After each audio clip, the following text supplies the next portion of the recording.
Perfecto, entonces vamos a empezar, Pedro, porque tengo hasta las 5 solo para poder compartir con ustedes. Entonces, como les mencionaba, creo que los interesados en esta presentación son miembros de CIMEL o que están interesados en temas de proceso editorial en revistas científicas, ¿no? Entonces, nosotros venimos apoyando a CIMEL ya desde hace bastante tiempo, capacitando a los futuros editores en estos temas de redacción científica, proceso editorial y de publicación, edición de revistas científicas, ¿no? Y bueno, la revista peruana de Medicina Experimental y Salud Pública, como lo mencionó Pedro al inicio, es una de las que más visibilidad tiene en el país, en Perú. Esto debido a que en los últimos años ha logrado posicionarse en algunas de bases de datos internacionales, ¿no? Que le han permitido tener esta visibilidad, ¿no? Tanto en Scopus como en Medline y otra base de datos más, ¿no? Siendo nuestro principal foco en la actualidad Scopus, ¿no? Que es hacia donde muchas universidades, investigadores desean publicar para obtener puntos en producción científica y que es un indicador en la actualidad bastante requerido, ¿no? Por los investigadores, por las universidades.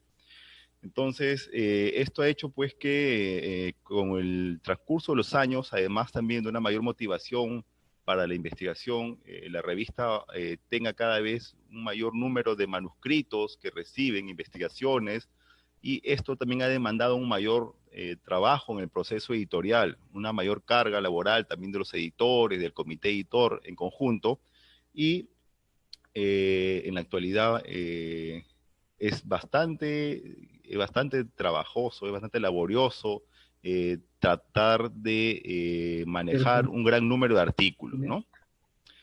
Entonces, vamos a hablar brevemente del proceso editorial, ¿no? Y esto también ha cambiado conforme ha cambiado la revista, ¿no? La revista en sus inicios era bastante diferente en algunos aspectos, en el sentido del formato, en el sentido de gente que estaba atrás también, había un menor número de personas sacando a esta revista. Ahora somos un equipo bastante grande, ¿no? Con un presupuesto asignado para su edición y publicación, ¿no? Para compensar la labor de la gente que trabaja en esta revista. Entonces hay una inversión bastante fuerte, tanto económica como de capital humano que trabaja en la revista, ¿no? Entonces esto ha ido cambiando desde hace mucho tiempo, pero aún así siguen cosas que se mantienen igual, ¿no? Como el hecho de seguir publicando artículos de investigación originales, ¿no? Muchos de ellos de trascendencia para la región, que han mostrado problemas importantes en el tema de salud pública y en la medicina experimental.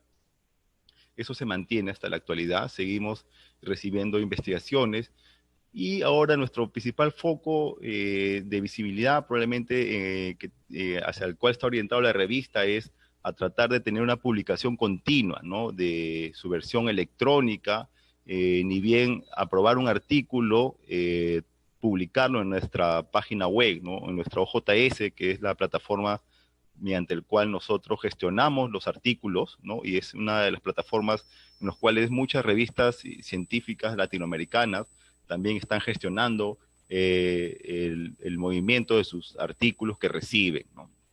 Entonces nosotros en la actualidad tenemos ese objetivo de cada artículo que nos llega constantemente, darle un proceso de revisión rápido y tratar de publicarlo de manera también anticipada o breve, ¿no? Entonces, hacia eso estamos apuntando en la actualidad, ¿no? Entonces, esto no es tan fácil, y a veces la labor del editor no es tan bien vista por los investigadores, ¿no? Por los autores, ¿no? Hay por ahí los editores se ganan a veces muchas enemistades, ¿no? Porque hemos tenido que rechazar artículos a investigadores, probablemente con mucha experiencia en investigación, ¿no? Y de igual manera a investigadores que recién están iniciándose y se preguntan quién es esa persona que ha rechazado el artículo, ¿no? Entonces, por ahí siempre vamos a tener los editores enemistades con algunas personas, y también existen por ahí que probablemente algunas cuestiones que ponen un poco a veces en duda nuestro trabajo, por lo cual una función de la revista científica es tratar de ser totalmente transparente con nuestros procesos editoriales, ¿no? Entonces nosotros siempre estamos dispuestos a mostrar nuestra transparencia en el proceso editorial. Somos un equipo bastante amplio de personas que tomamos decisiones en la publicación de los artículos, ¿no? No solo es yo quien habla u otro editor, sino somos un conjunto de personas que al final tenemos que tomar decisión, ¿no? Y esto basado en las evaluaciones, que también en las sugerencias, en las recomendaciones que recibimos de los revisores, ¿no? Entonces, el camino para que un investigador logre publicar su artículo no es sencillo, ¿no? Y ni tampoco rápido, ¿no? Los investigadores piensan a veces porque una revista le aceptó un trabajo para su publicación en 3 meses, este es el estándar para todas las revistas y a veces esto no es así, ¿no? Hay revistas que pueden demorar un poco más, otras un poco menos, revistas que tienen probablemente un mayor número de recursos para hacer un proceso editorial más rápido. Entonces, en este proceso editorial, claramente van a interactuar 3 actores, ¿no? Los revisores, los editores y los autores, ¿no? Y hay que también conocer cuál es el modelo de revista científica que se encarga de editar y publicar estas revistas, ¿no? En la actualidad podrían clasificarse en 4 modelos editoriales de revistas científicas, ¿no? Las revistas o editoriales que publican revistas en nombre de asociaciones científicas, ¿no? En el Perú, una de las más reconocidas es la revista peruana de gastroenterología, ¿no? Que es editada por la Sociedad Peruana de Gastroenterología, y así hay muchas sociedades que se han animado en algunas ocasiones a sacar revistas científicas, ¿no? Apoyadas por estas asociaciones o sociedades científicas, ¿no? Algunas continúan hasta en la actualidad, otras han dejado de existir debido a que las juntas directivas de estas asociaciones cambian casi todos los años, cada cierto periodo de tiempo, y a veces el trabajo editorial o la revista se descontinúa, ¿no? O probablemente porque también los recursos económicos o personas que están detrás de estas gestiones editoriales migran o probablemente ya pierden interés por sacar adelante una revista, ¿no? Las revistas patrocinadas por universidades, ¿no? Que también hay muchas en el país, hay esa costumbre de que cada universidad quiera sacar su revista, ¿no? O cada facultad también quiera tener su revista, pero son pocas las que han logrado mantenerse en la actualidad con continuidad, con alto, adecuándose a los estándares que solicitan los cánones o los principios de publicación científica. Entonces, hay muchas revistas que en Perú que continúan por universidades con bastante tiempo también. En San Marcos hay muchas universidades, muchas revistas científicas, perdón, que están saliendo adelante, en Cayetano también, pero luego hay otras iniciativas que lamentablemente no han logrado prosperar, ¿no? Y lo que es preocupante a veces es que siguen saliendo nuevas revistas, ¿no? Con un número 1, número 2 en un primer año, pero luego van desapareciendo, ¿no? Entonces, en cambio hay revistas que sí ya tienen tiempo, como le menciono, que ya están más establecidas, que tienen un comité editorial bastante más consolidado y tienen recursos económicos también asignados para esto, ¿no?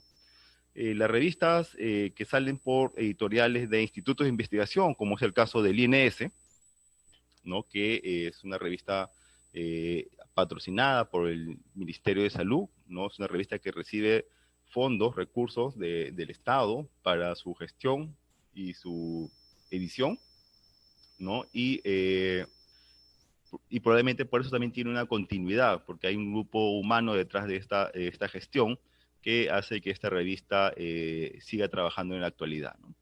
Y las revistas editadas por casas editoras científicas internacionales, ¿no? Tipo Elsevier, ¿no? Que es una casa editorial bastante grande que tiene un gran número de revistas bajo sus procesos, ¿no? Muchas de ellas con muchos años de anticipación.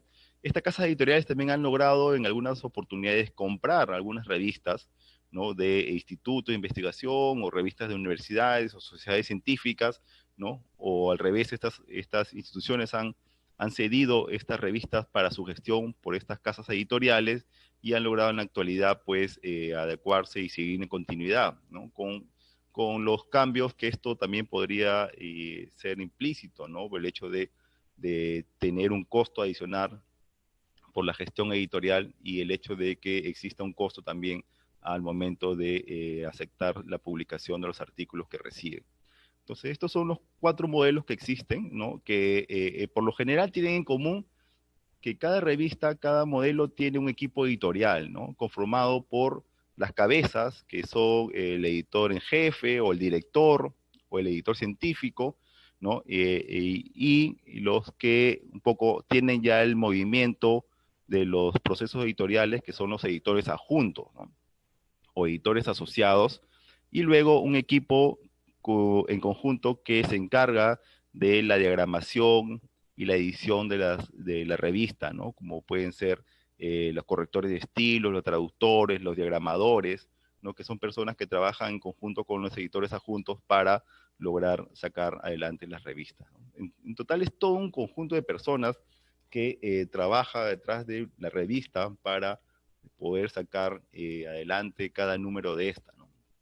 Y si lo vemos, como está acá en esta diapositiva, la revista puede ser fácilmente manejada como una empresa, ¿no?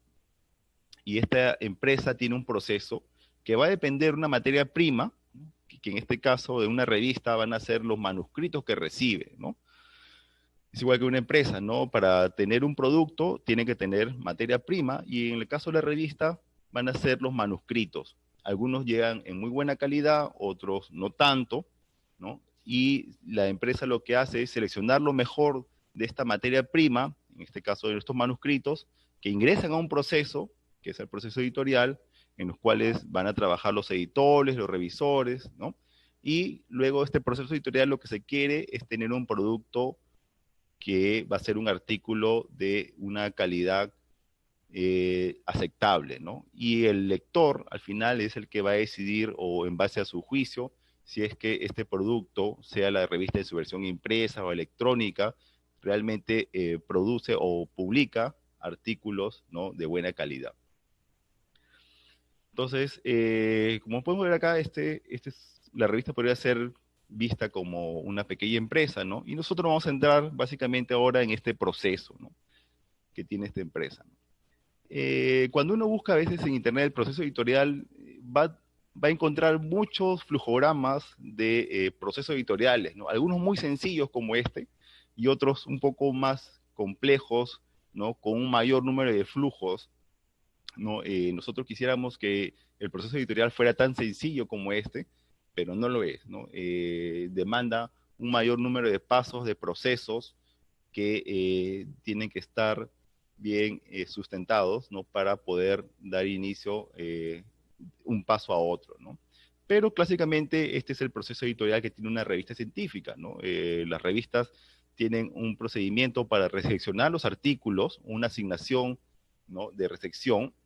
Este proceso tiene que ser claro, tiene que ser bastante amigable para que los autores no tengan inconvenientes al momento de recibir su trabajo, ¿no? La revista la revista LINES, ha pasado desde no hace mucho tiempo, ¿no? De un proceso de recibir artículos por correo electrónico a tomar este proceso de recibirlos a través de los JS, de una plataforma, ¿no? Lo cual ha sido de gran ayuda para los editores porque nos permite gestionar y tener una manera más ordenada, ¿no? Todos los artículos que nosotros tenemos que evaluar, ¿no? Hasta hace 4 o 5 años atrás teníamos que estar buscando en el correo electrónico todos los artículos que recibíamos, ir asignándoles etiquetas, ¿no? A través del correo electrónico, pero esto ya ha cambiado, ¿no? Toda la comunicación se hace a través de esta plataforma que es el JS.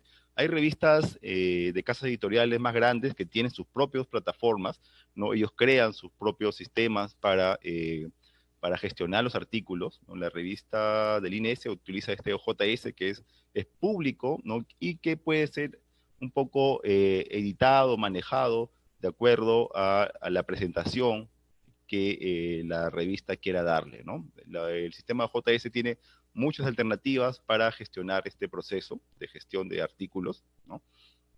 Y nosotros lo hemos aprendido, lo hemos venido aprendiendo a usar en el camino y hemos tenido que adecuarnos a las múltiples versiones que también van saliendo. Es por eso que tenemos una persona, una ingeniera que se encarga de apoyarnos en este proceso, porque demanda tener también conocimientos de informática, ¿no? De algunas, de lenguaje, de este lenguaje que utilizamos para crear páginas web, que es importante utilizarlo también acá en la gestión de los manuscritos que recibimos, ¿no? Entonces, tenemos instrucciones claras, indicaciones que orientan al lector a cómo enviar este artículo. Y luego estos artículos pasan por un primer filtro, que es el proceso que lo toma el comité editor. Una vez que el artículo ha sido recibido en las mejores condiciones, siguiendo las instrucciones de la revista, es evaluado por el comité editor, y el comité editor da una primera evaluación para decidir si es que este artículo pasa a pares o no. Tenemos que recordar que los pares, ¿no? Una revista científica, para que sea considerada como tal, tiene que pasar sus artículos por revisión por pares, ¿no? Todas las revistas científicas tienen que tener este proceso, ¿no? Si una revista científica no cumple con un proceso de revisión por pares, pues no puede ser llamada como tal, ¿no? Nuestra revista es muy exigente con esto, pero antes de decidir qué artículos, hacemos un filtro también bastante extenso de selección de artículos que van a pasar a revisión por pares, ¿no? Porque conseguir revisores por pares en la actualidad es bastante complejo, ¿no? Los revisores son personas, investigadores también, que han publicado en algún campo específico de la ciencia y a la cual los editores recurren para poder pedirle, solicitarle que se den un tiempo, ¿no? De revisar un artículo, ¿no? Si uno me pregunta cuánto tiempo le pedimos, este no baja de los 15 días, ¿no? Un par de semanas para que este revisor pueda evaluar el artículo y apoyarnos en la decisión si es que el artículo cumple con las condiciones para ser aceptado o no, para su publicación, previa observaciones que el revisor pueda brindarnos, ¿no? Entonces, nosotros no podemos enviarle un artículo que esté mal hecho, ¿no? Que esté mal presentado y cuya metodología también no sea la adecuada, porque debemos cuidar también el tiempo de los revisores, ¿no? Sabemos que el revisor es una persona muy ocupada y por lo tanto tenemos que hacer un buen filtro de un artículo que va a llegar para poder un poco cuidar el tiempo de los revisores, ¿no? Y también darle un producto, pues, que esté en buenas condiciones, ¿no? No ofender al revisor enviándole un artículo, pues, que no está dentro de su experticia o que claramente tiene una metodología que está muy mal diseñada, ¿no? Entonces, estos revisores nos dan observaciones. También hay lamentablemente problemas con los revisores que vamos a hablar más adelante, ¿no? En muchos casos hay varios problemas con los revisores que todas las revistas científicas, yo creo que en Latinoamérica tienen, ¿no? Muchas veces los revisores se comprometen en revisar un trabajo en 15 días, pero luego de 15 días no recibimos las observaciones, ¿no? Entonces, es probable que nunca cumplan con enviar las observaciones y tenemos que buscar otro revisor, ¿no? Otro revisor, 2, 3, 4, 5. Nosotros en la revista, en la actualidad, tenemos un promedio de búsqueda de revisores, de invitaciones, un promedio que no baja de 8 a 10 revisores, ¿no? De invitaciones realizadas, ¿no? Para que al final puedan responder dos y en base a ellos tomar una decisión, ¿no?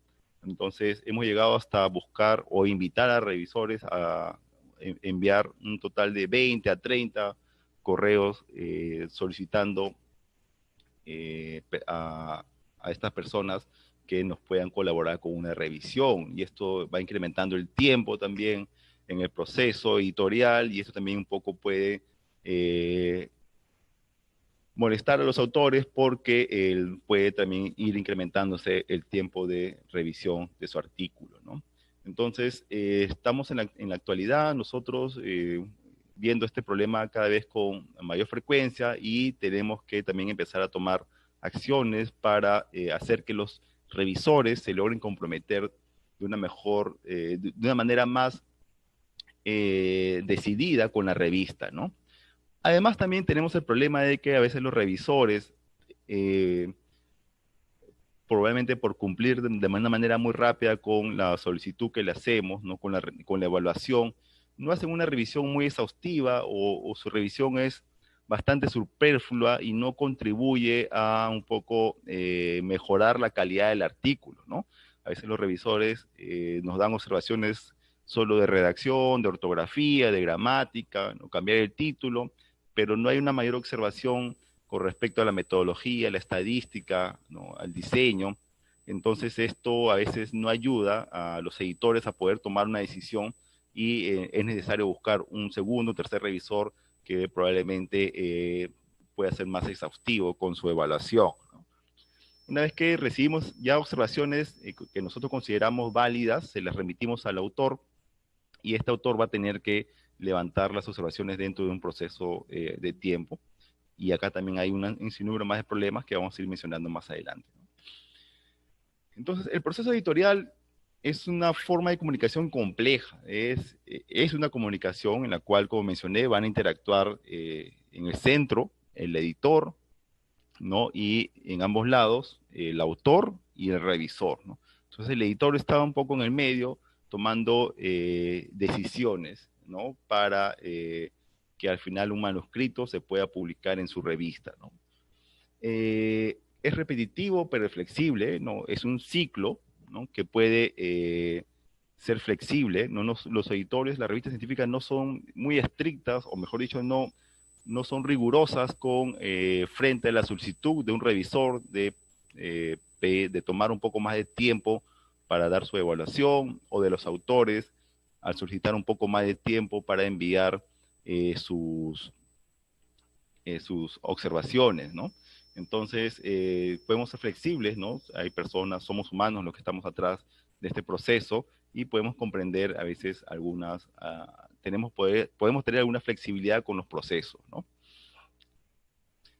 Y sí tenemos plazos y productos, ¿no? Debemos cumplir un estándar de tiempo para garantizar un poco que los autores también se sientan cómodos con los plazos que nosotros le damos para publicar sus artículos. Todo autor va a querer que su artículo se publique rápido, ¿no? Pero el sentido de rápido para algunos puede ser diferente de un autor para otro, ¿no? Entonces, y este plazo también puede variar de una revista a otra, como lo mencioné. Nuestros plazos probablemente se hayan extendido de 3 a 4 a 5 meses en los últimos años, ¿no? Debemos garantizar un estándar más o menos de 4 meses desde que llega el artículo hasta que pueda ser publicado, ¿no? Pero como mencioné, hay otras variables que a veces influyen detrás de este plazo que nosotros debemos tener para la publicación de los artículos, ¿no?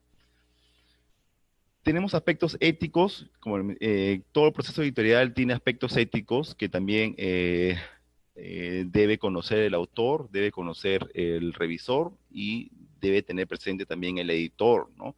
Nosotros en toda revista científica confiamos en la buena fe de los autores, ¿no? Nosotros también solicitamos los editores que los autores nos envíen artículos que no son producto de fraude, de falsificación, ni que tienen faltas éticas, ¿no? Entonces, nosotros confiamos en que el autor es consciente de esto, pero lamentablemente muchas veces nos hemos dado cuenta que no es así, ¿no? Tenemos que a veces estar muy pendiente, ¿no? De algunos aspectos éticos que nos hagan desconfiar un poco de los autores, ¿no? Y a veces es importante también la ayuda del revisor para garantizar que estas faltas éticas no se cometan, ¿no? A veces los revisores nos llaman, nos hacen dar cuenta que algún artículo puede tener plagio, que algún artículo podría tener falsificación o fabricación de datos, o ser una publicación duplicada, ¿no?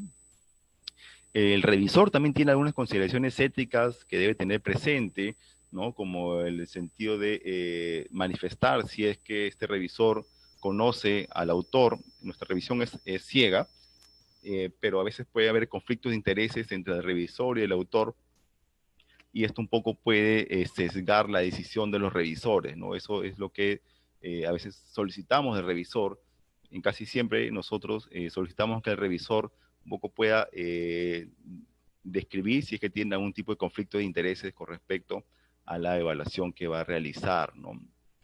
Y todo este proceso debe llevarse a cabo en total confidencialidad, ¿no? Tanto el editor como el revisor, ¿no? No deben comunicar, no deberían mencionar que están revisando tal trabajo, no deberían dar a conocer a terceras personas, ¿no? Que no sean de la revista, algunos aspectos con resultados, ir adelantando algunos resultados de este proceso editorial. Hay varias funciones del editor. El editor, no voy a mencionar todas, básicamente las más importantes. El editor tiene como función crear políticas editoriales para su revista, ¿no? Y así cada revista puede tener políticas editoriales distintas, ¿no? Que se pueden ir incorporando, adaptando, se pueden ir cambiando también en el transcurso de los años, ¿no? La revista del INE se ha ido incorporando varias políticas editoriales importantes en los últimos años, ¿no?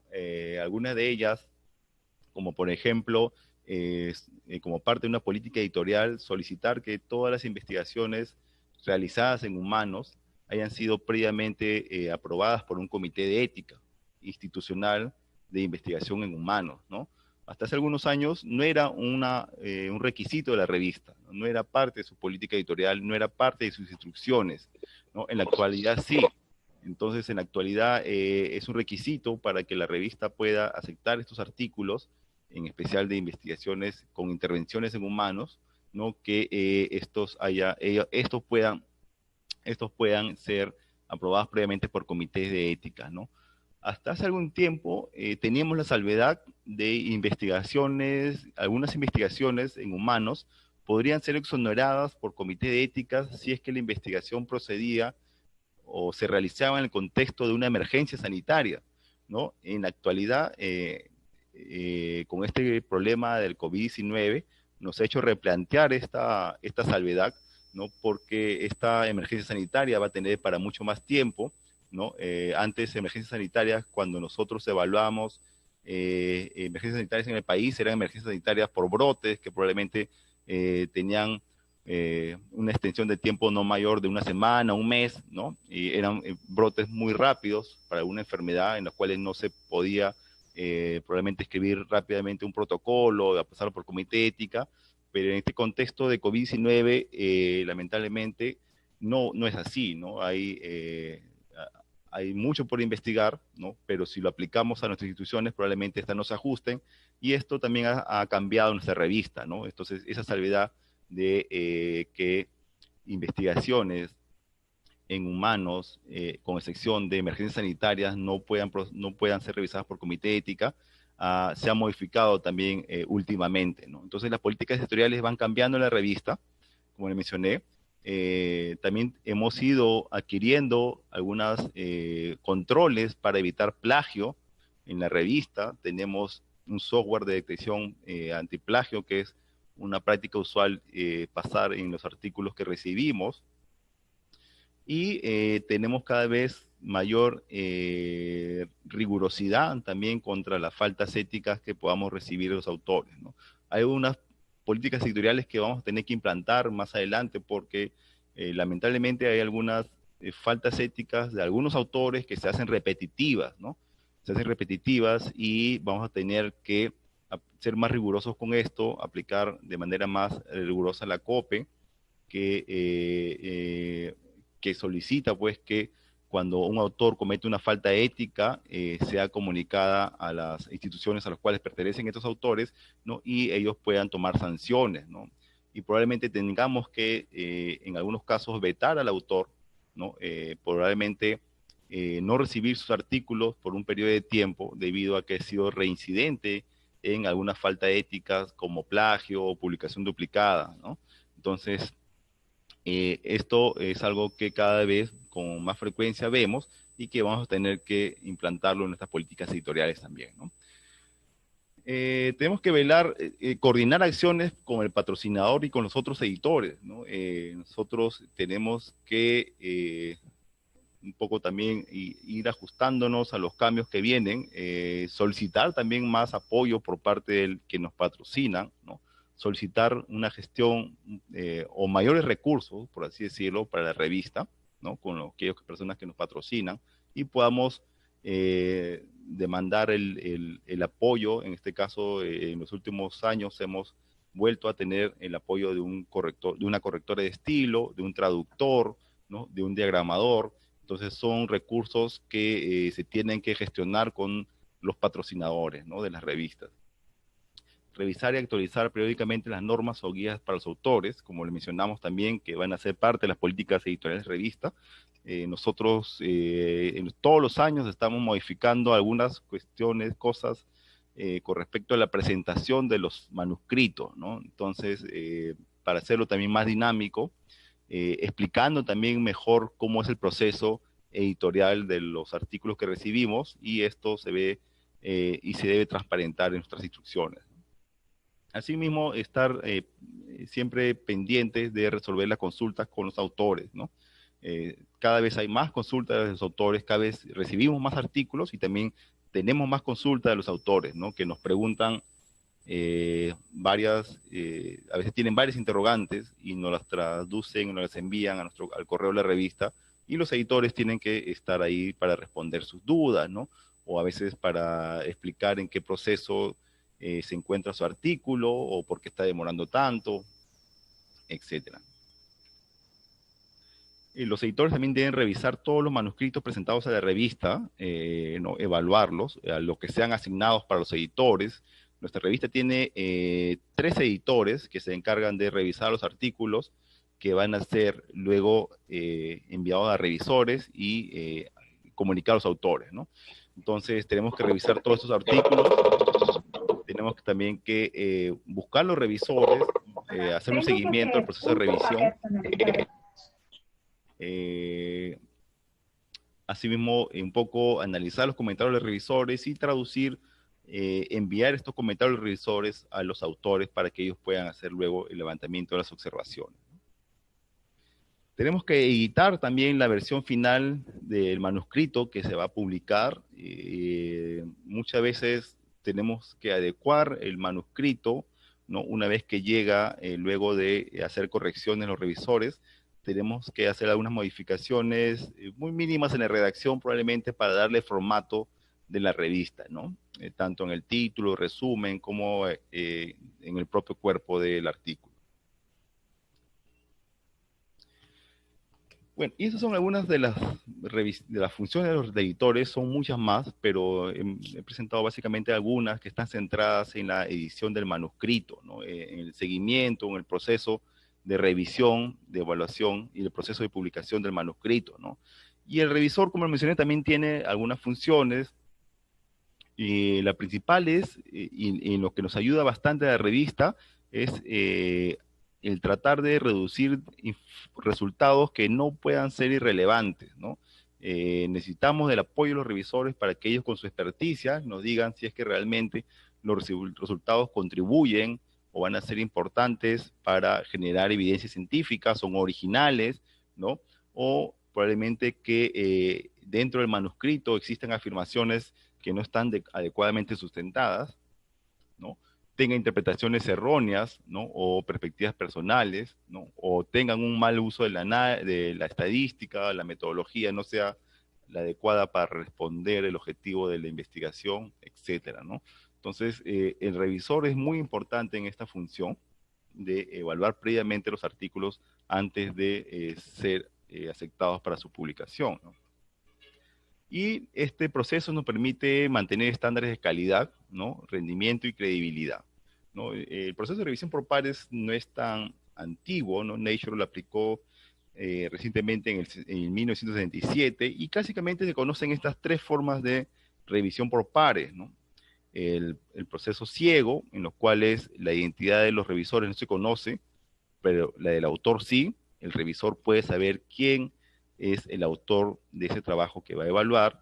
El doble ciego, que es el que aplica la revista del INS y el que aplica muchas de las revistas en Latinoamérica, en las cuales tanto las identidades del revisor como del autor se desconocen, ¿no? Ambos no se conocen. Y abierto, cuando las identidades del revisor y los autores se conocen, ¿no? Ambos, tanto revisor como autor, pueden ser identificables, ¿no? Estas tres modalidades tienen sus ventajas y desventajas, ¿no?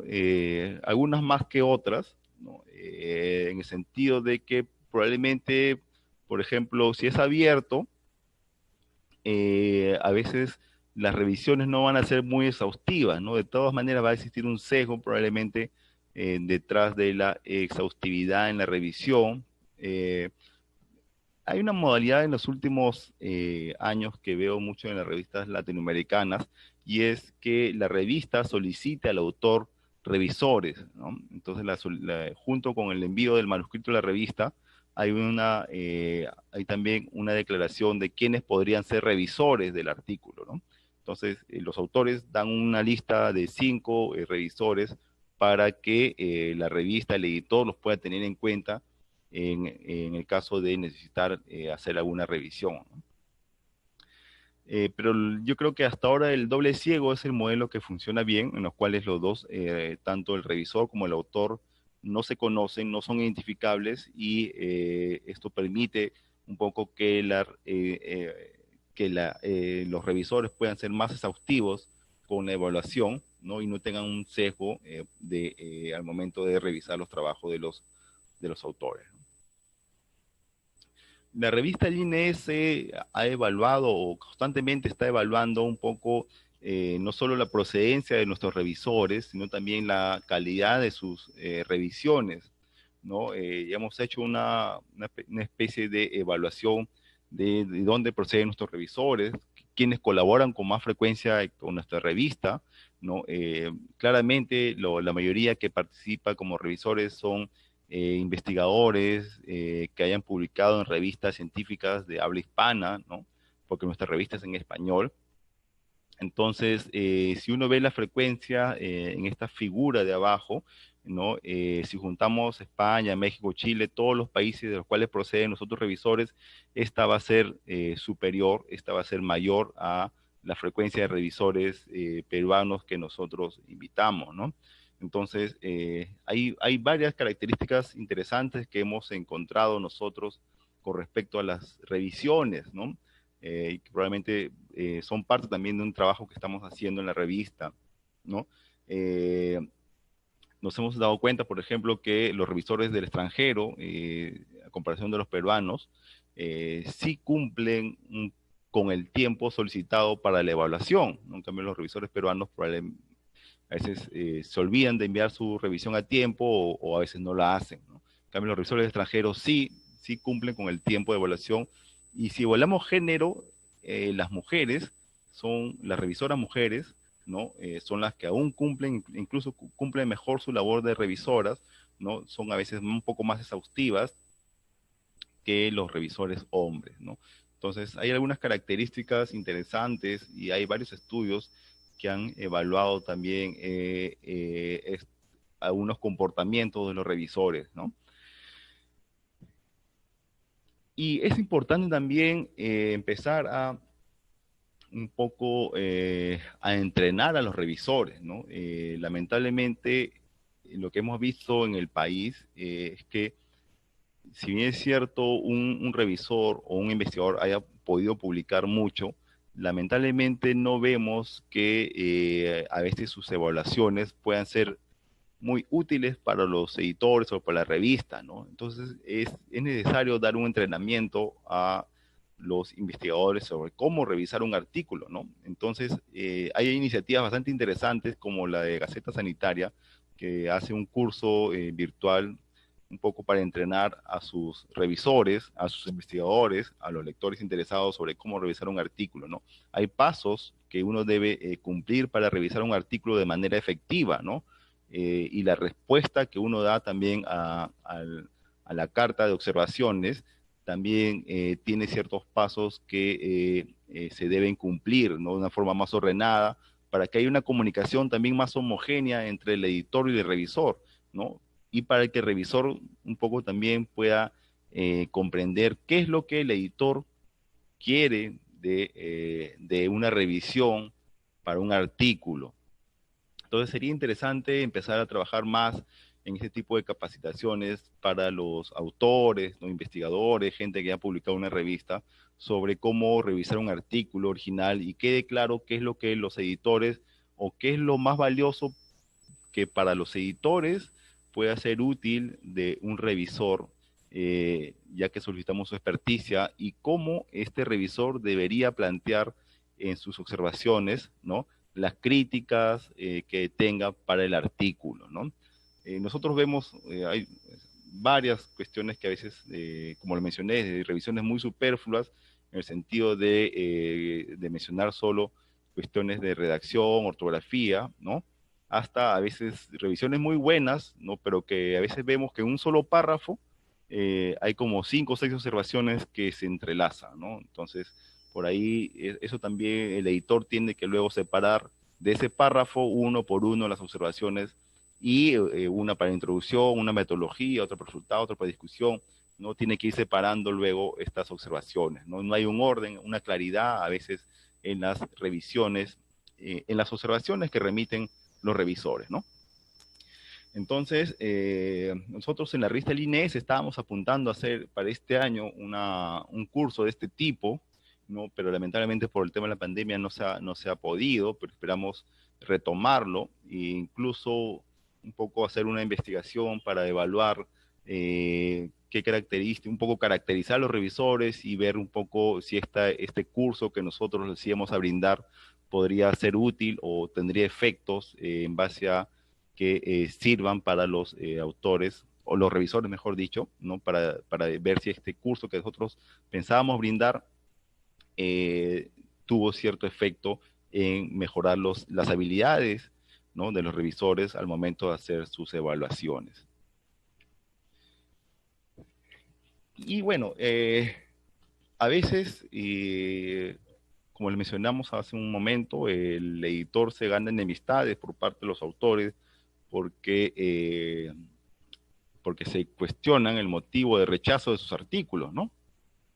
Entonces, hay veces que el editor no tiene mucho más que explicar porque el artículo claramente no estaba dentro del ámbito de la revista y por lo tanto el artículo no ha sido aceptado, ¿no? En la revista, ¿no? Nosotros somos una revista de salud pública y salud pública tiene un campo bastante a veces amplio de acción, ¿no? Porque hay problemas en cardiología que tienen impacto en salud pública, problemas en infectología, problemas en endocrinología, problemas en pediatría, que también podrían tener aplicación en salud pública, ¿no? Pero dentro de todo eso hay a veces artículos que son muy, muy clínicos, especializados, que escapan del ámbito de nuestra revista, del interés de nuestro público lector y también del conocimiento probablemente de los editores, y nosotros les sugerimos que el ámbito probablemente sea de mayor interés para una revista de la especialidad, ¿no? Entonces, algunos lo toman a bien y bueno, lo hacen caso y le envían para otra revista, ¿no? Pero luego a veces, y esto nos ha pasado un poco también, porque en nuestra revista en un primer momento aceptábamos muchos artículos de educación médica, ¿no? En un sentido, la educación médica nos interesa en la revista siempre y cuando se enfoque en datos prácticos que un poco muestren problemas en los recursos humanos en salud, ¿no?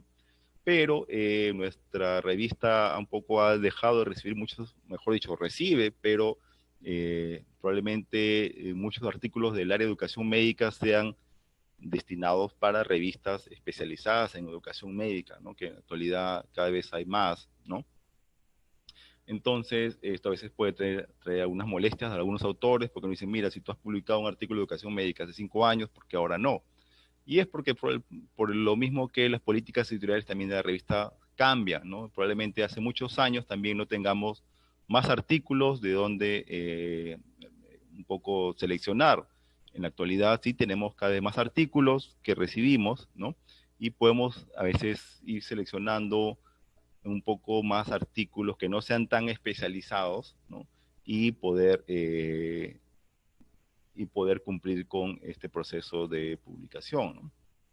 Pero la mayoría de las veces muchos artículos se rechazan porque o tienen, como les mencioné, el ámbito no es el adecuado, o están muy mal presentados, o tienen una deficiente redacción, ¿no? Hay una sobreestimación de los resultados, la estadística es inapropiada, ¿no? Tienen un mal diseño metodológico, rigor científico, ¿no? Tienen una elección incorrecta o mala aplicación de los instrumentos de medición, una muestra insuficiente, mal seleccionada, los resultados son de una aplicación más local o no extrapolable, o tienen faltas éticas, ¿no?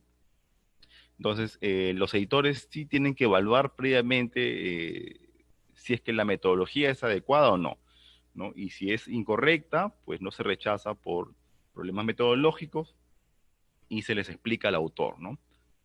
Entonces, estas son algunas de las causas por las cuales se rechazan malos artículos, ¿no? Como pueden ver acá en esta figura, nosotros también ya evaluamos un poco para mostrar la tendencia de artículos que recibimos en los últimos años, ¿no? Bueno, los manuscritos. Y como pueden ver acá, en los últimos años cada vez recibimos más, ¿no? Hay una tendencia creciente que para el 2011 estaba cercana a los 300 manuscritos que recibíamos al año y ya para el 2017 en los 500, ¿no? En la actualidad, para el 2019, el número de manuscritos con los que cerramos está cerca de 800, ¿no? Entonces, recibimos mucho más manuscritos todos los años, es una constante, pero el número de manuscritos que publicamos no se mueve, ¿no? Está por un poco más, si ven la línea punteada, no negra, es un poco más de los 100 artículos que publicamos por años, ¿no? Dentro de los cuales la mayoría son originales, ¿no? Y bueno, nuestra tasa de rechazo también se ha ido incrementando un poco en los últimos años, ¿no? De cerca del 60% en el 2011 a un poco más del 80% en el 2017, ¿no? Entonces, dentro de los artículos originales que rechazamos, ¿no? De 10, ¿no? Probablemente 8 se rechacen, ¿no? De 10 artículos originales que recibimos, probablemente 8 se rechacen, ¿no? Y bueno, aquí también hemos diferenciado no aceptado, nosotros lo consideramos en negra, esta barra de color negro, lo consideramos cuando el artículo es rechazado eh, antes de ser evaluado por pares, ¿no? O sea, es rechazado por el comité editor, es rechazado en una primera instancia por los editores debido a que no cumple con el ámbito de la revista, está muy mal presentado o tiene deficiencias metodológicas, ¿no? Pero una vez que pasan al proceso de revisión por pares, es un poco más difícil que un artículo sea rechazado, ¿no? O no aprobado, como nosotros lo llamamos, y que está en esta barra gris, ¿no? Entonces, el primer filtro que hacemos en el comité editor es el más riguroso, es el que más nosotros podemos decir que rechazamos en esta primera instancia, en el comité editor, por los editores, es el primer filtro en el cual los artículos originales se rechazan, ¿no? Y no pasan a ser revisados por pares, ¿no? Y de los que pasan a ser revisados por pares, un poco menos, ¿no? Casi un 10% es rechazado, ¿no? Un 10 a 20% es rechazado, ¿no? Entonces, si ustedes logran enviar un artículo original de revista y este pasa a pares, lo más probable es que la probabilidad de rechazo luego de este proceso de pares sea menor. Pero aquí también hay otra cuestión, porque a veces lo pasamos a pares, ¿no? Un artículo que nos interesa, ¿no? Le enviamos observaciones a los autores y también hay una mala respuesta por parte de los autores a las observaciones de los revisores, ¿no? Entonces aquí también o es una falta de práctica de los autores, ¿no? O es que probablemente no quieran hacer caso y no quieran levantar las observaciones, ¿no? O no tengan un poco de práctica, ¿no? Entonces, nosotros a veces nos hemos dado cuenta también, ¿no? Que a veces los autores no hacen un adecuado levantamiento de las observaciones de los revisores, ¿no? Y esta también puede ser esta principal causa de rechazo, ¿no? Si un revisor te pide separar una tabla en dos, pues tienes que hacerlo, ¿no? Probablemente una tabla es muy extensa y tengas que presentar tus resultados en dos tablas o dar mayores explicaciones con respecto a los procedimientos que has realizado o incorporar mejor, describir mejor los análisis estadísticos, ¿no? Tienes que hacerlo y también tienes que describirlo, responder en esta carta de observaciones, ¿no? Entonces, a veces una mala respuesta de los autores con respecto a las observaciones, o a veces no ser cortés, ¿no? A veces también vemos que responden, no se aceptó tal observación y no se menciona por qué los autores no aceptaron tal observación. Entonces, a veces hay cuestiones que un poco hay que trabajar también con los autores o ir conociendo también a los autores porque a veces esto puede llevar a que su artículo no sea, no pase este proceso de revisión por pares, ¿no? Bueno, igual también para reporte de casos, se ha ido incrementando en nuestra revista el número de artículos no aceptados, ¿no? Muchos de ellos, como menciono, como se puede ver acá en esta barra negra, muchos de los reportes de casos que nosotros rechazamos no pasan esta primera fase, primera instancia de evaluación por el comité editor, porque nosotros clásicamente no somos una revista tampoco de clínica, ¿no? Y hay muchos reportes de casos muy, muy clínicos, muy especializados en oftalmología, muy especializados en inmunología, ¿no? Probablemente que no estén de acuerdo a nuestra línea editorial y sean rechazados, ¿no? Y un tema también importante son las cartas al editor, ¿no? Que en un primer momento, en 2011, probablemente un poco más de las casi el 60% de las cartas de editor que recibíamos se publicaban, ¿no? Porque no recibíamos muchas, pero eso ha ido cambiando también en los últimos años. Ya nuestra tasa de rechazo de cartas al editor está cerca del 80, más 80, 60%, porque también hemos sido más rigurosos con las cartas al editor que recibimos. Tenemos políticas editoriales también para aceptar cartas al editor, nos interesan más las cartas científicas, nosotros llevamos cartas científicas a aquellas que presentan resultados preliminares de alguna investigación, ¿no? Más que cartas a la opinión, que antes recibíamos muchas cartas de opinión que a veces no eran contributorias, no tenían mucho aporte, y detrás de estas cartas se veía un claro interés simplemente del hecho de publicar, más no tener alguna contribución. Entonces, en la actualidad, nuestra política editorial está dirigida a aceptar más cartas científicas y también cartas que sean críticas o comentarios a artículos publicados en el último número de revista, ¿no? Bueno, artículos simposios y especiales son artículos que a veces solicitamos a pedido de algunas autoridades, personas con expertise en un tema. No todas también se publican, algunas rechazamos, y ahí está mostrado. Y bueno, a veces es un poco, a, a ver, a veces es, como le mencioné, el editor a veces adquiere esta mala fama de ser malo por rechazar mucho, ¿no?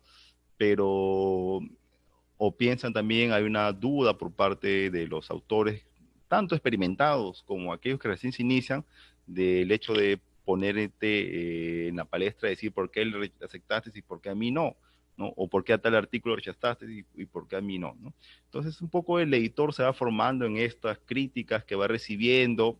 Hemos visto gente, autores a veces que se ofuscan mucho, se molestan porque rechazamos su artículo, ¿no? Otros que más bien te agradecen por las observaciones o te agradecen por responder rápido a su rechazo. Pero lo que hemos visto también en los últimos años, y también ha sido un interés de la revista en medir de algunos editores que trabajamos en la revista, es qué pasa con las investigaciones que rechazamos, ¿no? Entonces hicimos una selección de un par de años, del 2014 y 15, de investigaciones que rechazamos y buscamos luego en internet, hicimos una estrategia de búsqueda para buscar si estos artículos que rechazamos luego se habían publicado en otra revista y encontramos que sí, de algo de 286 investigaciones rechazadas, el 42%, un poco menos de la mitad, se logró publicar luego en otra revista, ¿no? Entonces, esto para nosotros es positivo, ¿no? Porque una persona luego de un rechazo, una vez que se le pasa la cólera, la molestia de que la revista lo ha rechazado, probablemente lo asimile, ¿no? Y lo pueda enviar a otra revista, ¿no? Es muy raro que nos les vuelvan a reenviar la revista, ¿no? A veces los autores persisten en que no, yo quiero publicar en tu revista sí o sí, y te lo vuelvo a enviar y lo puede volver a enviar, es libre de volverlo a enviar, pasa de nuevo por un proceso de revisión por pares y puede ser vuelto a rechazar. O caso contrario, si es que ha levantado previamente las observaciones de los otros revisores. No, pero es muy raro que esto pase. Por lo general, los autores lo mandan a otra revista.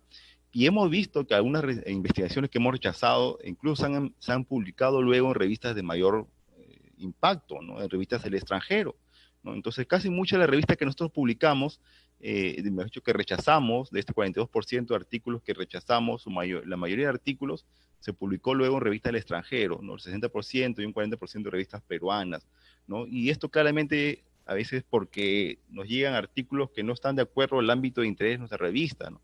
Y tienen que buscar una revista del extranjero en educación médica, tienen que buscar una revista del extranjero en pediatría, en cardiología, en inmunología, y es probablemente ahí donde al final sean aceptadas. Entonces, también hemos evaluado el tiempo en los cuales, desde que el artículo se rechaza hasta que se publica, ¿no? Y este periodo de tiempo puede ser muy variable, ¿no? Desde 6 meses hasta 3 años, ¿no? Entonces, al final, un rechazo en la mayoría de los casos, creo yo, te va a llevar a que el autor pueda, bueno, publicar, continuar con su idea de publicar en otra revista, ¿no? No todo se va a publicar, ¿no? Lamentablemente, hay artículos que tienen probablemente debido al diseño, una mala metodología realizada, sea impublicable en otra revista, ¿no? Pero aún así consideramos que este 42% de artículos de investigación que rechazamos se han publicado luego en otra revista es positivo. Y bueno, esto es ya un poco para terminar. El proceso editorial de nuestra revista, esquematizado de una manera un poco más amplia, ¿no? Una vez que recibimos el artículo, como mencioné, el comité editor es el que decide, es este primer filtro, que en el caso que es el que rechaza también una mayor número de artículos, ¿no? Y que da este rechazo, no aceptación, y que comunica al autor y que puede volver a reenviarlo o enviar a otra revista para publicarse. Y ya un número más reducido es aceptado para enviar a pares, ¿no? Y luego esta revisión por pares, los revisores manifiestan si es que es publicable, si levanta observaciones, o los revisores manifiestan que debido a las observaciones metodológicas, principalmente, no podría ser aceptado para su publicación. Entonces, una vez que el autor envía estas observaciones que han recibido de los pares, ¿no? El comité editor lo evalúa y va a decidir si es que se levantó adecuadamente las observaciones, ¿no? Y si han levantado adecuadamente las observaciones, este manuscrito ya pasa a un proceso de edición, corrección de estilo, ¿no? Tenemos una correctora de estilo que es especialista en ortografía, gramática, ¿no? Y que se encarga un poco de dar estas pautas, ¿no? Tenemos una traductora también que se encarga de hacer la traducción de resumen y algunos artículos que salen a texto completo en inglés, y la diagramación también, ¿no? O sea, el formato PDF que nosotros le damos, las figuras tienen que volver a ser dibujadas, ¿no? Y este es todo un proceso de edición, ¿no? Se hacen correcciones a la prueba de imprenta, ¿no? O sea, al PDF que se envían a los autores para que den su aprobación final, y luego se pasan a colgar en la página web de la revista o se envían a la imprenta. Y lo que es más importante acá, este proceso de marcación, ¿no? De colocar las revistas en el formato HTML, XML, diferentes formatos, con el cual al final va a ser visto a través de las plataformas de Cielo u otras bases de datos, ¿no? Esto también es importante, toma tiempo también hasta que un artículo pueda ser luego visible en estas plataformas de Cielo o PubMed, ¿no? Y esto también tiene que hacer una persona especializada, ¿no? Hay algunos editores que lo pueden hacer, ¿no? Pero nosotros tenemos una persona especializada que se encarga de hacer esta marcación en un lenguaje ya técnico para esta base de datos, ¿no? Y es la persona que constantemente también va actualizándose en esos temas de marcación. Los editores en la revista LINESE básicamente se encargan del proceso de la revista, del manuscrito, ¿no? De hacer una evaluación del contenido, ¿no? De decidir si pasa o no a revisión por pares, ¿no? De buscar a los pares, ¿no? De enviar las observaciones de los revisores a los autores, evaluar si es que las observaciones han sido levantadas, se han respondido de la mejor manera, y de ser así, recomendar su publicación y luego la edición de este artículo en el formato de la revista, ¿no? Entonces, esa es la labor de los editores en la revista para los múltiples artículos que tenemos. Y bueno, también un poco recordar que la revista, y no solo nosotros, sino muchas revistas en la actualidad están trabajando en la divulgación científica, ¿no? En cómo traducir en un lenguaje más amigable algunos artículos para que estos puedan ser de mejor comprensión y puedan llegar también a un público más amplio, ¿no? O sea, público que lee páginas, periódicos, páginas web de informaciones periodísticas, ¿no? Y nosotros hemos a veces tenido impacto, algunos artículos en estos medios de divulgación científica más, divulgación en general, no tanto periodísticos como científicos. Además hacemos otras actividades como simposios, ¿no? Tenemos canales de Facebook, Twitter, YouTube, en los cuales compartimos cada vez que un artículo es publicado en nuestra revista, ¿no? Y bueno, hablar de este tema de COVID podría extendernos un poco más, pero brevemente quiero decir acá que una vez que empezó el problema de la pandemia y comenzaron a tener repercusión a nivel latinoamericano, nosotros creímos por conveniente también motivar a los investigadores a que envíen sus artículos a nuestra revista, y esto tuvo bastante respuesta por parte de los investigadores, ¿no? Muchos comenzaron a enviar artículos. En un primer momento, muchos artículos que recibíamos eran artículos de revisión sobre el tema, eran cartas al editor, eran opiniones, ¿no? Y cada vez un poco más hemos comenzado a recibir artículos originales, ya con investigaciones, ya en poblaciones, ¿no?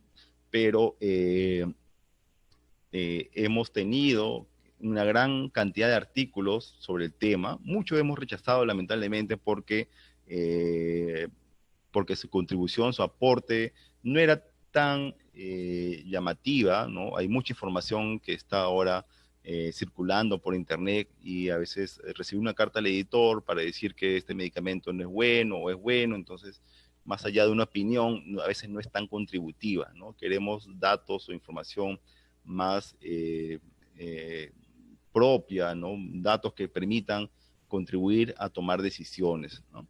Entonces, esta convocatoria tiene bastante impacto, ¿no? Tiene bastante éxito, y lamentablemente no hemos podido aceptar todo lo que nos llega, pero también nos ha un poco hecho trabajar al doble, debido a que el proceso editorial ha tenido que ser más ágil también, ¿no? Los autores quieren que sus artículos COVID se publiquen rápidamente, y nosotros también queremos en la revista que estos se publiquen de manera más rápida, ¿no? Entonces, esto ha motivado que en la revista, de reuniones del comité editor, que eran una por semana, en la actualidad tengamos que reunirnos 2 veces por semana, ¿no? Pero también ha traído consigo otros problemas, ¿no? Debido a que si bien queremos que se publique rápido, los revisores también no responden rápido, ¿no? Muchos de ellos están muy ocupados también con sus temas de COVID, con sus artículos, ¿no? Si nos llega un artículo de investigación en una unidad de cuidados intensivos, ¿no? Pedirle a un museólogo, a un intensivista también que revise un trabajo de manera rápida es bastante complicado, porque ellos también están bastante ocupados, ¿no? O si nos llega un artículo laboratorial, pedirle a alguien que trabaje en laboratorio, que tenga una experticia molecular, en la actualidad también es bastante complicado, porque son personas que tienen su tiempo bastante limitado, ¿no? Porque están también trabajando en primera línea, con pacientes, en laboratorios, además que están trabajando en sus artículos de investigación. Entonces, esto no es tan fácil, ¿no? Nosotros queremos hacer una publicación rápida, pero comprendemos también el escaso tiempo que tienen los revisores, ¿no? Y lamentablemente también, y esto no solo ha pasado acá en esta revista, sino también a nivel internacional, a veces las investigaciones, por hacerse de manera muy apresurada, o por tratar de escribir o enviar rápidamente un artículo, a veces hay falencias, tanto en la metodología, en la redacción, ¿no? A veces hay porcentajes que no cuadran, ¿no? Hay pacientes que ¿no? Hay datos al final que no son completos. Entonces aquí debemos tomarlo con bastante calma, ¿no? Por el hecho de querer publicar rápido, también nos vamos a un poco a doblegar los criterios técnicos, metodológicos y éticos también, ¿no? Entonces, este proceso editorial sigue con su rigurosidad, trabajamos al doble para hacerlo más rápido, ¿no? Y esperamos pues que en los próximos días sigamos compartiendo cada vez más artículos de COVID, ¿no? Con la calidad que la revista científica tiene siempre para todos los artículos en general que publicamos, ¿no? Bueno, esa era toda la presentación que tenía para ustedes. Y no sé si tuvieran alguna duda, inquietud, con todo gusto yo estoy dispuesto a responder. Muy buenas tardes, doctor Arroyo. De parte de CIMEL, le habla Carlos Contreras. Agradecemos justamente los aportes que nos ha dado a través de esta ponencia. Y bueno, invito a los participantes a que puedan formular sus preguntas, ya sea a través del chat o si desean pueden activar su micrófono.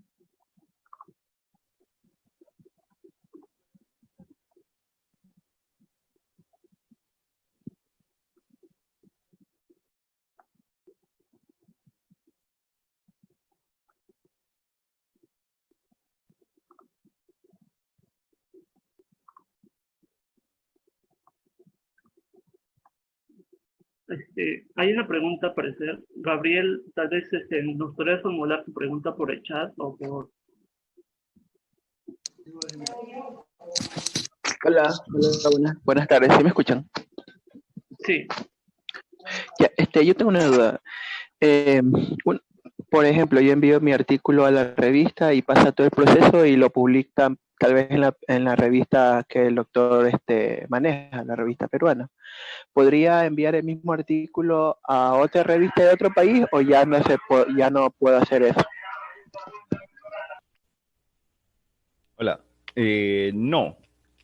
A ver, no si lo envías al mismo tiempo, pero hay opciones del mismo artículo volverlo a publicar en otra revista, pero debería ser para un público con un idioma, con un manejo de un idioma diferente, ¿no? Y siempre y cuando tengas la autorización para esta nueva comunicación por parte de los editores de las dos revistas, ¿no? Entonces, deberías solicitar el permiso al editor de la primera revista donde se publicó para su publicación, su republicación en otra revista, y también tener la autorización o el permiso para esto por parte del editor de la otra revista, ¿no? Por lo general se hace cuando un artículo se publica de una revista de español o una revista en inglés o viceversa, ¿no? De inglés se publica en una revista en español, ¿no? Pero va a depender bastante de la autorización por parte de los dos editores, ¿no?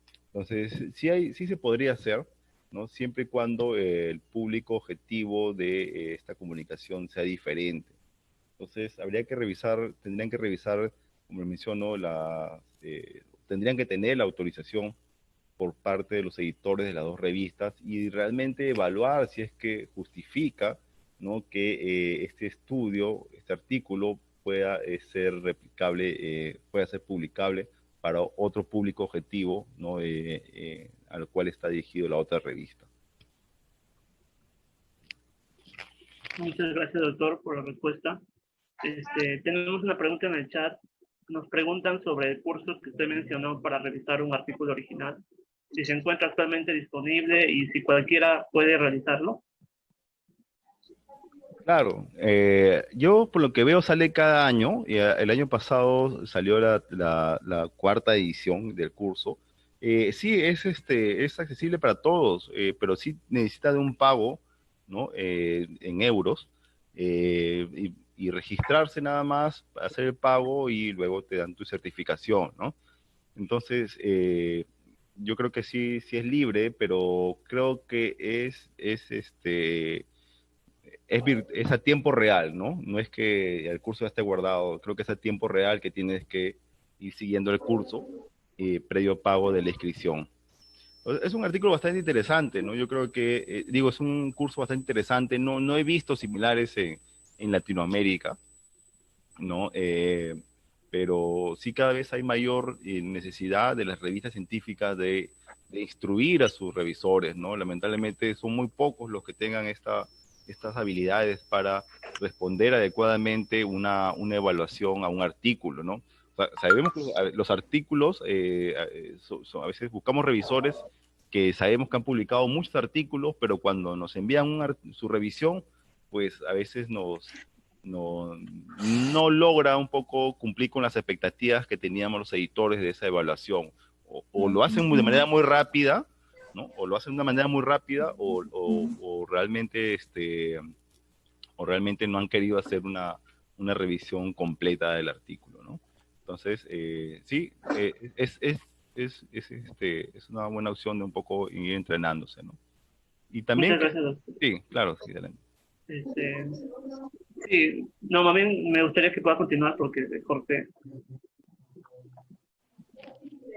Claro, entonces ahí hay una tarea también por CIMEL, ¿no? De que sí lo conversamos la otra vez, de si era necesario tratar de replicar este curso, o un poco ir indagando o ir escribiendo algo sobre qué es lo que se espera, qué es lo que un editor espera de un revisor para, para la evaluación de un artículo, ¿no? Entonces hay algo ahí para trabajar. Muchas gracias. Hay una pregunta también en el chat con respecto a la revista peruana de medicina experimental. Nos pregunta, actualmente los artículos que aceptan van direccionados a algún campo en específico. Si se encuentra utilizando Scopus, bueno, creo que ya lo aclararon al inicio. ¿En qué cuartil en este caso se encuentra? Y si cobran por mandar algún artículo. Sí, a ver, ahora estamos en el cuartil 3 de Scopus, ¿no? Esperamos un poco, hemos también tenido hemos desarrollado algunas estrategias en los últimos años para pasar a mejorar un cuartil, como el hecho de comenzar a publicar algunos artículos en inglés, o el hecho también de un poco no publicar muchos artículos, incluido cartas al editor, ¿no? Porque al final este indicador de citaciones se hace en base a un cálculo de artículos citados sobre el total de artículos, ¿no?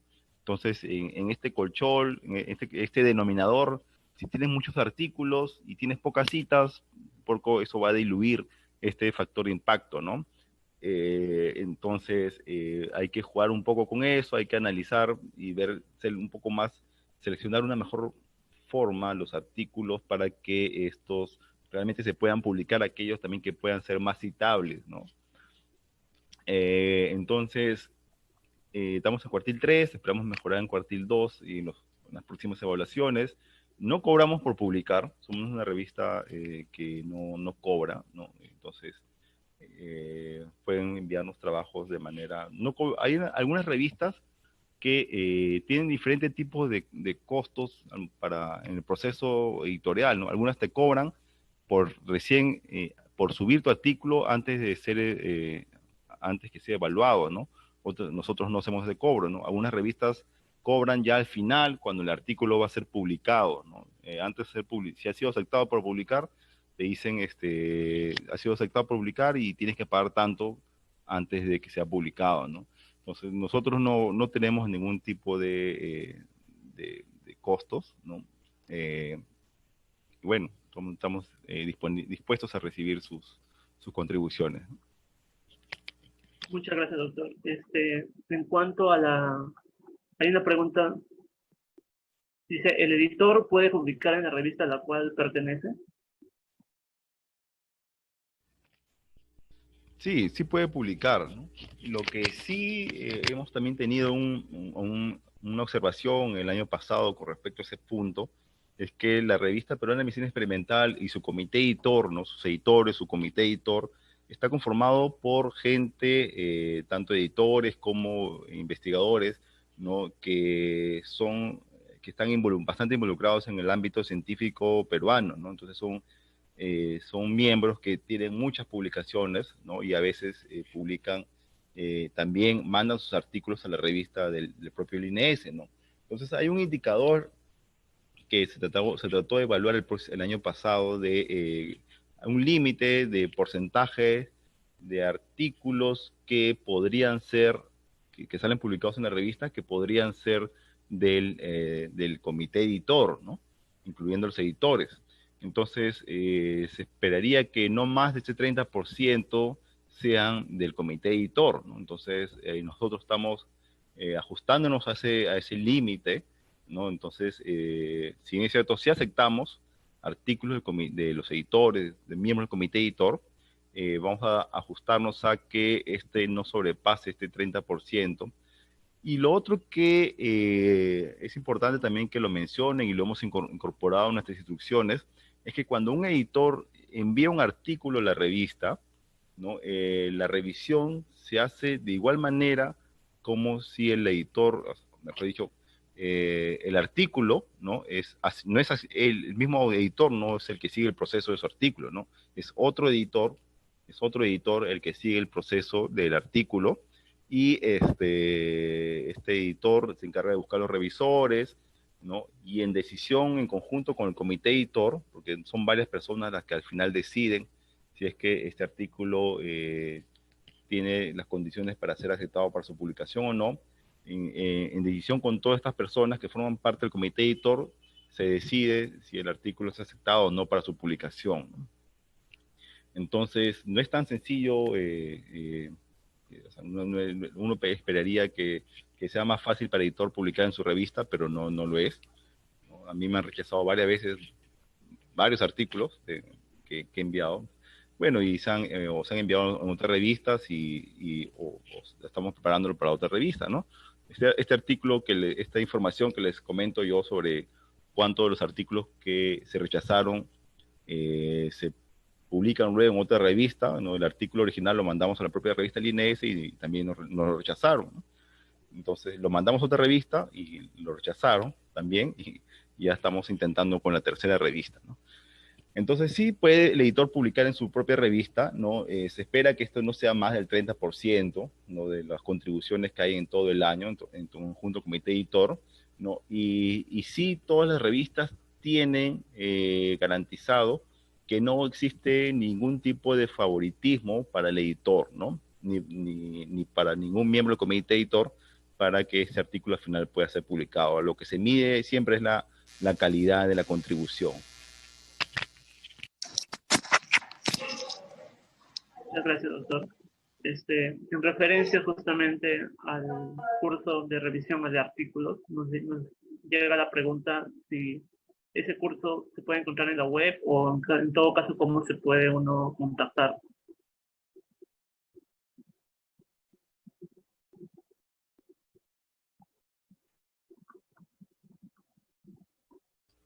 Sí, a ver, estoy buscando acá, tendrían que revisar, aquí está en este link, no, yo no sé si siga, pero pueden ingresar a la revista de Gaceta Sanitaria, ¿no? Revisar la revista Gaceta Sanitaria, su página web, tiene una página web bastante completa donde tienen eventos de capacitación, ¿no? Y otros recursos. Entonces, ingresar acá a la revista, a la página web, la Gaceta Sanitaria, y buscar ahí, ¿no? No estoy seguro que continúe porque es un proceso de inscripción, no tiene un costo, no tiene facilitadores, entonces, no, incluso tiene requisitos, ¿no? Como mencionan acá, ¿no? Haber publicado al menos 2 artículos científicos y tener conocimientos de metodología de la investigación, ¿no? Entonces, tendrán que buscar si es que el curso todavía sigue disponible, ¿no? O si hay otro, probablemente, no, hasta el año pasado que yo me enteré de este curso, era el único que había en la región, ¿no? Pero, bueno, en habla hispana, ¿no? No sé si habrán otras propuestas, pero si es así, sería recomendable que lo sigan. Muchas gracias. Llega una pregunta en referencia al comité de editores. Nos preguntan cuándo se podría decir que un comité de editores está consolidado, si existe un mínimo de tiempo respecto a la continuidad de la revista para decir que está establecida. Y aquí también quisiera añadir una pregunta a mi persona. En este caso, ¿cómo se realiza la comunicación entre la junta editorial y el comité de editores? ¿Cómo hace? ¿Por correo? ¿Cómo se podría hacer? A ver, siempre como les mencioné, ahí básicamente en una revista está conformado por el comité editor, está conformado por 3 grupos, ¿no? Las cabezas, que van a ser el director de la revista, ¿no? O el editor en jefe, o el editor científico, ¿no? Que es un poco los que dirigen las reuniones de los comités editores, ¿no? Las reuniones que tienen, un poco son las personas que tienen un poco más de experiencia o que van a asumir algunos, además de los procesos editoriales de revista, algunas cuestiones también más administrativas, ¿no? Propias de la gestión de una revista, ¿no? Y están un poco más abajo los editores adjuntos o editores asociados, que son los que se encargan de mover todos los artículos y comunicar al editor en jefe, ¿no? Al director de la revista, ir comunicando los avances del proceso editorial. Y luego de los editores asociados o adjuntos, un tercer grupo que está conformado por la diagramadora, el corrector de estilo, ¿no? Ingenieras que se encargan de ver la parte de las páginas web, ¿no? Y están en un poco más de colaboración con los editores asociados o adjuntos. Entonces, estos tres grupos trabajan de manera coordinada, ¿no? Para sacar adelante la revista, ¿no? Para sacar adelante, tener un producto con plazos. Y por lo general, los que un poco consolidan este grupo son las cabezas, ¿no? Son las personas que ya han tenido tiempo en la revista, ¿no? Y un poco son las personas que van guiando la labor del comité editor, ¿no? Entonces nosotros tenemos, nuestras cabezas ya tienen muchos años ya en la revista, ¿no? Muchos años en la institución, y ellos son un poco los que constantemente están atrás también no solo de la gestión de la revista, sino también de algunos aspectos administrativos, ¿no? Están velando también porque el personal pues tenga su sueldo, ¿no? Porque todo el personal esté completo, o sea, todo el comité editor pueda funcionar de manera adecuada, ¿no? Entonces, esto va a depender mucho de estas cabezas, ¿no? Que van a dirigir el editor en jefe, el director de la revista, que un poco van a liderar al comité editor, ¿no? Entonces, su consolidación viene un poco por ahí, ¿no? En el sentido de que si son constantes, ¿no? No cambian con el transcurso de un año a otro año, probablemente esto le dé más consolidación, ¿no? Pero va a depender también de los recursos económicos, ¿no? Con los que cuente la institución para sacar adelante esta revista, ¿no? Entonces, hay varios factores en realidad que influyen en la consolidación de una revista científica, ¿no? Pero es importante que haya un grupo comprometido, ¿no? Que haya unas cabezas que siempre estén ahí pendientes de sacar adelante la revista y pendientes también de su equipo, ¿no? Porque hay un equipo humano detrás de ellos, ¿no? Que son los que también empujan a la revista adelante. Nuestras reuniones, es curioso porque nosotros, como les mencioné, nos reunimos de forma presencial una vez a la semana, ¿no? Antes de la pandemia, antes de la cuarentena, nos reuníamos una vez a la semana y nos reunimos los editores, ¿no? El director de la revista, el editor en jefe, el editor científico y el comité editor, ¿no? Nos reunimos en total algo de 6 personas, 6, 7 personas. Entonces, todas las semanas nos reuníamos, ¿no? En una mesa grande y íbamos revisando los artículos que recibíamos, ¿no? Pero ya con esto de la pandemia, hemos tenido que pasar nuestras reuniones al formato virtual. Entonces ahora nos reunimos ya no una, sino 2 veces por semana en el formato reuniones vía Zoom, ¿no? Entonces nos seguimos reuniendo de forma virtual y nos hemos dado cuenta que es una buena opción, ¿no? Un poco para tener reuniones, porque antes necesariamente teníamos que estar presentes en una mesa, y si por ahí faltaban 2, 3 personas, a veces no podíamos avanzar de manera adecuada, ¿no? Pero creo que ahora con la cuarentena nos hemos dado cuenta que tranquilamente nos podemos reunir de manera virtual, ¿no? Cada uno de su oficina y ir avanzando con la gestión de los manuscritos que recibimos, ¿no?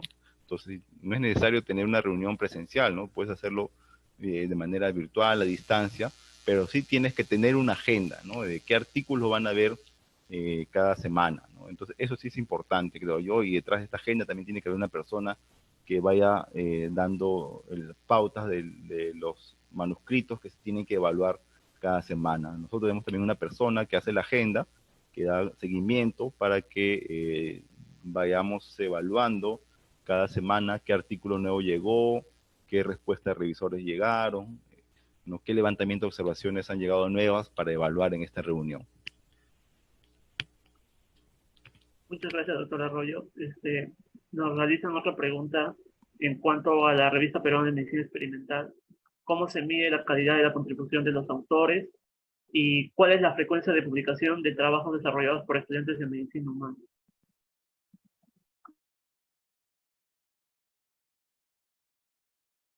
No escuché muy bien la primera parte. ¿Cuál es la primera? Si me puedes repetir la pregunta. En la revista peruana de medicina experimental, ¿cómo miden la calidad de la contribución de los autores? Ya. Básicamente, a ver, todo es muy rápido, ¿ah? No es que uno a veces necesite mucho tiempo el editor para decidir si es que el artículo primero le interesa o no. O sea, si es que está dentro desde el título, si es que el artículo está del ámbito de interés para la revista, ¿no? Si es que es muy clínico, muy especializado, no nos damos cuenta muy rápidamente de esto, ¿no? Y probablemente por ahí no haya mayor decisión. Si el artículo nos interesa, ¿no? Luego evaluamos la novedosidad, originalidad, ¿no? Porque también, lamentablemente, hay mucho más de la información que vuelve a repetirse todos los años. Hay estudios clásicos que nos llegan todos los años, ¿no? Entonces, ya hemos publicado, el editor conoce que ya ha publicado algo similar en el último número de revista, números pasados.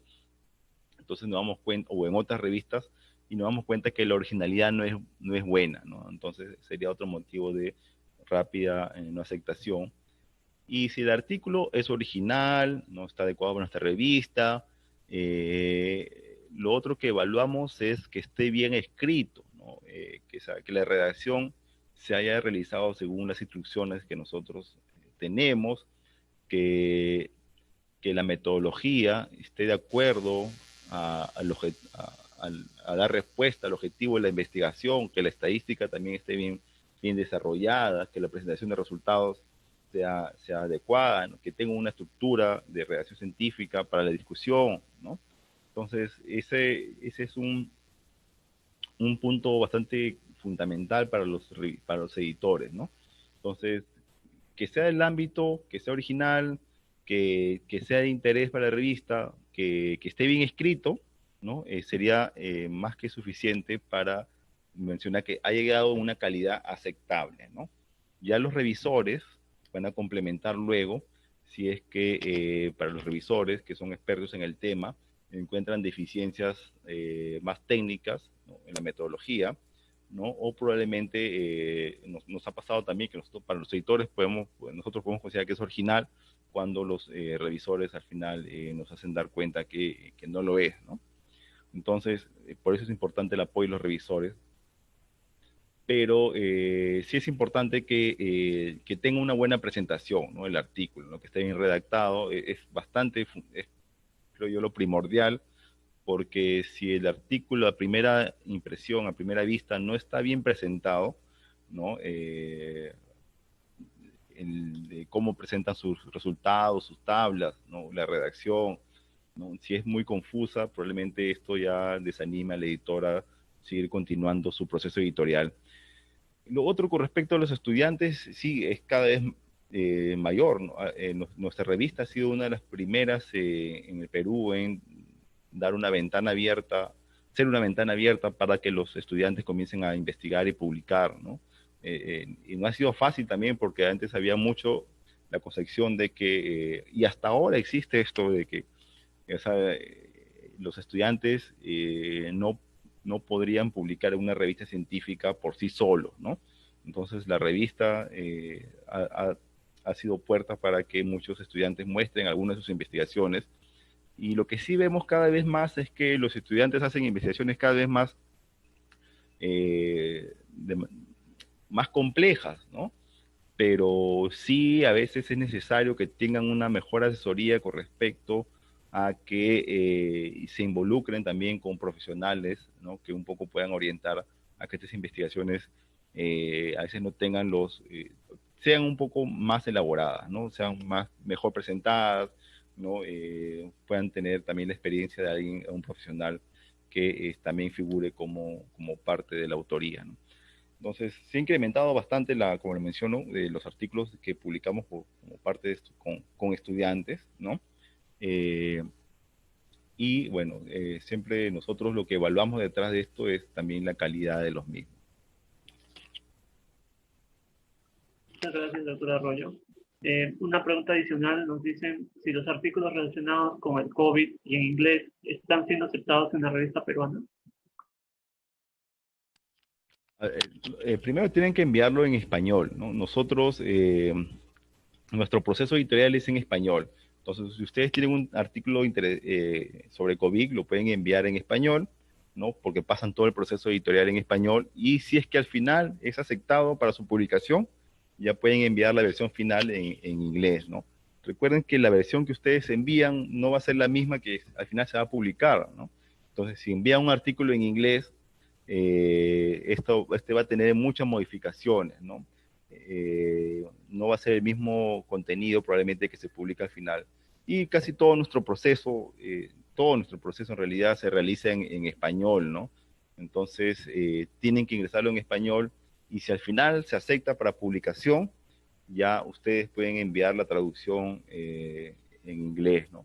Aunque nosotros ahora tenemos una traductora, un traductor que se encarga de hacer la traducción de todo el artículo, pero no es para todos los artículos que recibimos en la revista, ¿no? Es para algunos seleccionados que nosotros consideramos que probablemente va a tener mayor visibilidad. Entonces, la recomendación es primero enviarlo en español y si luego se acepta para publicar, ver la manera de traducirlo y publicarlo en inglés. Muchas gracias, doctor Arroyo.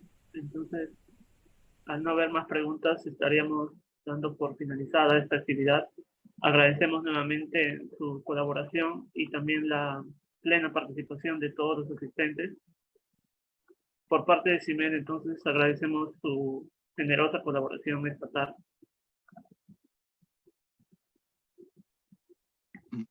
Muchas gracias, doctor Arroyo. Justamente complementando de Carlos, realmente ha sido una ponencia muy buena y nuevamente agradecerle por la oportunidad de brindarnos esta charla y bueno, dar a conocer un poco más de la revista peruana de medicina experimental, además chicos de otros países también, y de todo el proceso editorial que es muy importante que todos podamos conocer, ¿no? Nuevamente gracias, doctor, y esperamos volverlo a invitar pronto.